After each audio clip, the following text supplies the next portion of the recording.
नमस्ते, मैं सौरभ हूं। आप देख रहे हैं दी लल्लन टॉप। देश में 1 मार्च से कोविड वैक्सीनेशन का फेज 2 शुरू हो चुका है। इससे पहले संकट से निपटने में लगे फ्रंटलाइन वर्कर्स को वैक्सीन लग रही थी, अब अन्य लोगों को भी लगेगी। इस चरण में उन लोगों को वैक्सीन दी जा रही है जो 60 साल या उससे ऊपर के हैं। इसके अलावा 45 साल या उससे ज़्यादा उम्र के उन लोगों को भी टीका लगाया जाएगा जो पहले से किसी बीमारी से ग्रसित हैं। फिलहाल देश में 2 वैक्सीन को इमरजेंसी अप्रूवल मिला हुआ है, कोविशील्ड और कोवैक्सीन। हमने दोनों वैक्सीन की एक छोटी सी तुलना की है ताकि पता चल सके कि कौन सी कितने पानी में है। सबसे पहले जानते हैं कि इसे किसने किसने बनाया है। पहले बात कोवैक्सीन की। कोरोना वायरस की ये वैक्सीन तैयार की है Hyderabad based company Bharat biotech ने। वैक्सीन तैयार करने में भारत बायोटेक की मदद की है Indian council of medical research ICMR और national institute of virology NIV ने। दूसरे चरण के टीकाकरण अभियान की शुरुआत करते हुए पीएम नरेंद्र मोदी ने यही वैक्सीन लगवाई थी। अब बात कोविशील्ड की। इस वैक्सीन को तैयार किया है ब्रिटेन की ऑक्सफोर्ड यूनिवर्सिटी और वहां की एक बड़ी दवा कंपनी एस्ट्राजेनेका के वैज्ञानिकों ने।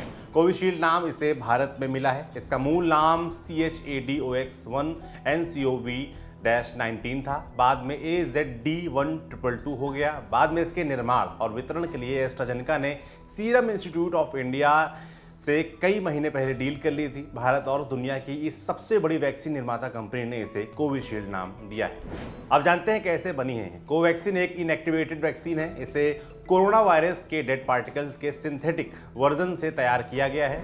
शरीर में इंजेक्ट किए जाने के बाद ये पार्टिकल किसी तरह का नुकसान नहीं पहुंचाते, लेकिन हमारी प्रतिरक्षा प्रणाली यानी इम्यून सिस्टम को वायरस से लड़ने के लिए तैयार कर देते हैं।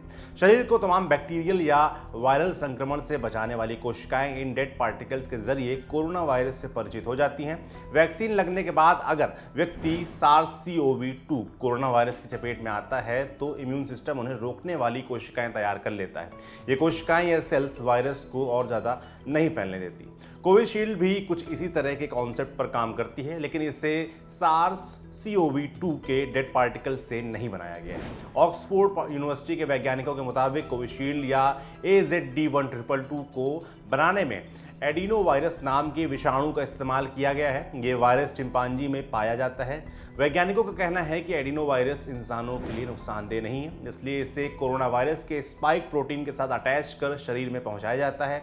इसके बाद की प्रक्रिया वही है जैसा कोवैक्सीन को लेकर बताया गया है। अब जानते हैं दोनों में कितनी डोज हैं। इस मामले में कोविशील्ड और कोवैक्सीन एक जैसे हैं। दोनों डबल डोज वैक्सीन है, यानी दोनों के 2-2 डोज जरूरी होते हैं। दोनों डोज के बीच में कम से कम 28 दिन का गैप होना चाहिए।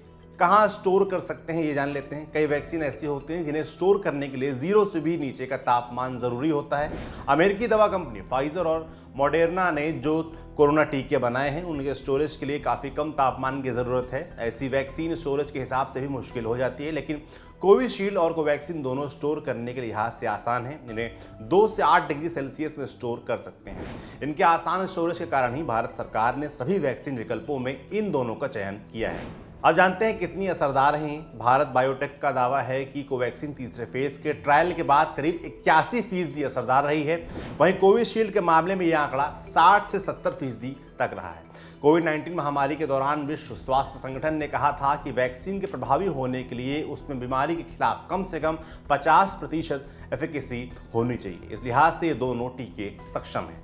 अब जानते हैं दाम। वैक्सीन के दाम सरकार ही तय कर रही है और इसका नियम फिलहाल ये है कि सरकारी अस्पतालों में फ्री में वैक्सीन लगाई जा रही है। वहीं प्राइवेट हॉस्पिटल्स और अन्य कोविड सेंटर्स में इनके 1 डोज के लिए 250 रुपये देने होंगे, यानी 2 डोज के लिए 500 रुपये का खर्च आएगा।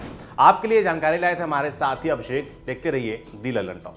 आपको सेहतमंद बनाने, हेल्थ की दुनिया के सब हाल बताने, आपको आपकी बॉडी के और करीब लाने, एक्सपर्ट्स के जरिए आपकी अवेयरनेस चमकाने, तंदुरुस्त रहना होगा नई लत। देखिए दी लल्लन टॉप पर सेहत, सोमवार से शुक्रवार दोपहर 1 बजे।